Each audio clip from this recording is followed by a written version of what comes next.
Let us look at another example of cost volume profit analysis. The Maxis Restaurants Incorporated has two restaurants that are open 24 hours a day. The total fixed costs for the two restaurants total to $450,000 per year. The average sales check per customer is $8. The average cost of food and other variable cost for each customer is $3.2. The income tax rate is 30%. The target net income is $105,000. Now we are being asked to find out the revenue needed to obtain the target net income. So let's say these are the two restaurants owned by Maxis Restaurants Incorporated. This is the first and this is the second. The total fixed cost for the two restaurants is $450,000 per year. So this is the landowner. So for both of these together,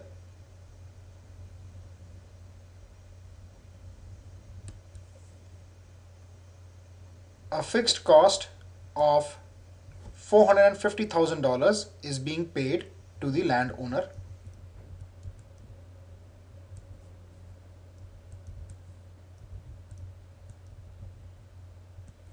And this is the fixed cost. The average sales check per customer is $8. So let's say this is the customer.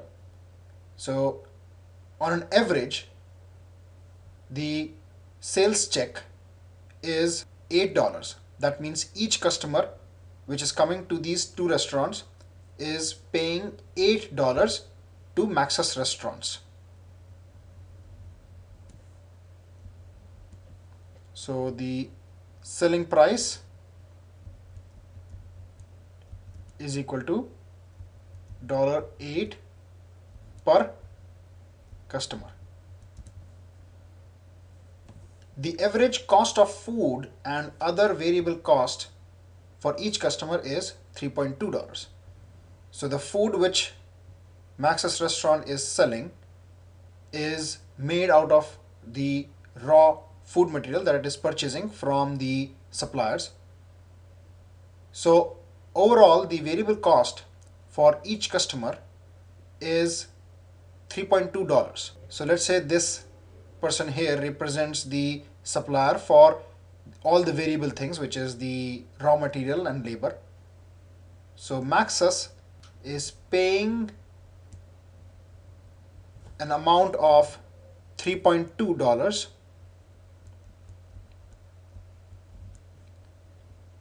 per customer, and this is the variable cost.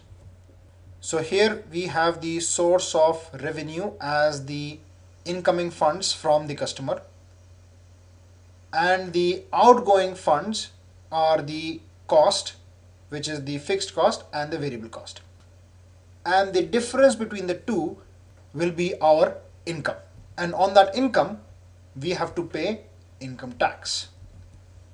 Now the rate of income tax is 30%. So Maxis is now paying an income tax of 30% to the income tax department. Now with all this, after paying the income tax, Maxis wants to have a target net income of $105,000 per year. So now we have to find out how much should be the revenue. That means how much should be the total incoming funds to obtain the target net income. So here the information provided to us is the fixed cost, which is $450,000 per year. The selling price per unit is $8. The variable cost per unit is $3.2. The income tax rate is 30%. and what we want to achieve is a target net income of $105,000 per year. So basically here we have to find out the revenue required to achieve a target net income of $105,000. Now revenue is nothing but the number of units sold multiplied by the unit selling price. Now we already know the unit selling price, which is this, but we don't know the number of units sold. So this is what we have to find out. Now we can find this out using the formula of operating income. So the target operating income, which is equal to total revenue minus total cost. But here we don't have the targeted operating income. We have the targeted net income. So let's first find out the targeted operating income. Now we know that the target net income is nothing but the tax applied on the targeted operating income. So target net income is equal to target operating income minus target operating income multiplied by tax rate. So basically we are applying the tax on the targeted operating income to obtain the target net income. So target net income is given to us as 105,000 is equal to, let's say this is X, minus tax rate is 30%. So 30% means 30 divided by 100 into X. X is the target operating income, or 105,000 is equal to X minus 30 divided by 100 is 0.3 times X, or 105,000 is equal to 0.7x, or X is equal to 105,000 divided by 0.7, which is equal to $150,000. So basically the target operating income is $150,000, and if you apply a 30% tax on it, the target net income comes out to be $105,000. So now we can use this formula of targeted operating income to find out the number of units sold, and then we can use that to find out the revenue. So the targeted operating income is equal to total revenue minus total cost.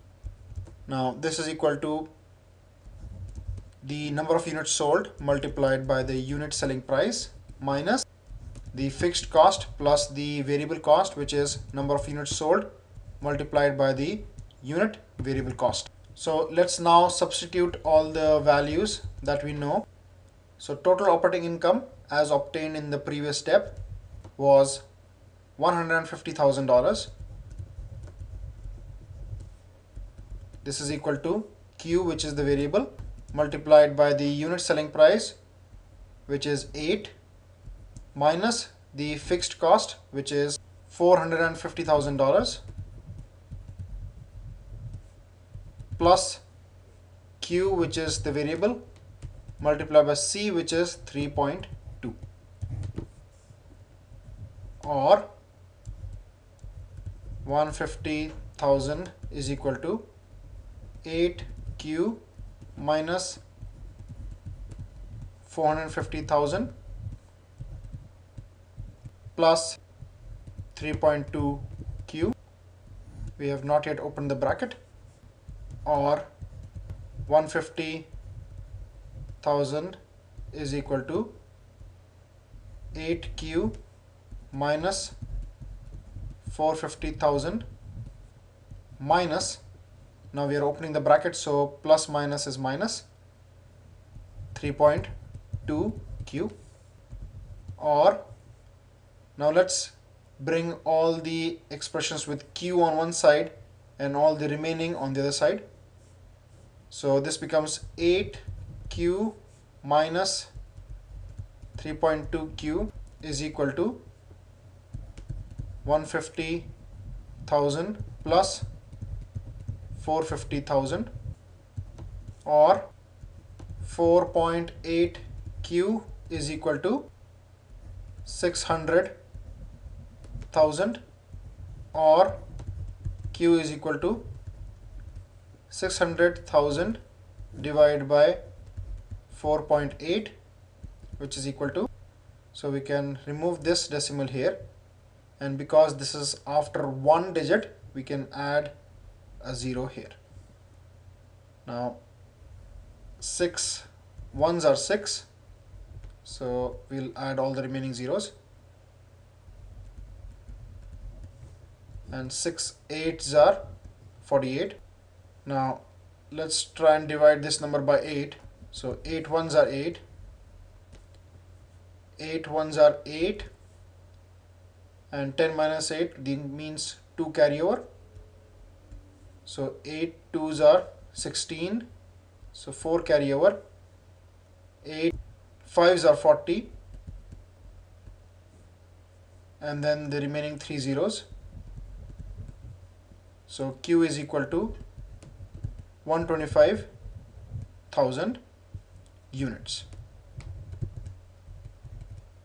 So basically here, since we are saying that on an average the check for a customer is $8, this number indicates that to achieve a targeted operating income of $150,000, we need to have 125,000 customers with an average check of $8. So now basically we have to find out the revenue. So revenue is equal to number of units sold multiplied by the unit selling price. So this is equal to 125,000 multiplied by 8. So 3 zeros, 8 fives are 40, 8 twos are 16 plus 4 20, 8 ones are 8, 9 and 10. So this becomes $1 million per year should be the revenue in order to achieve a targeted net income of $105,000.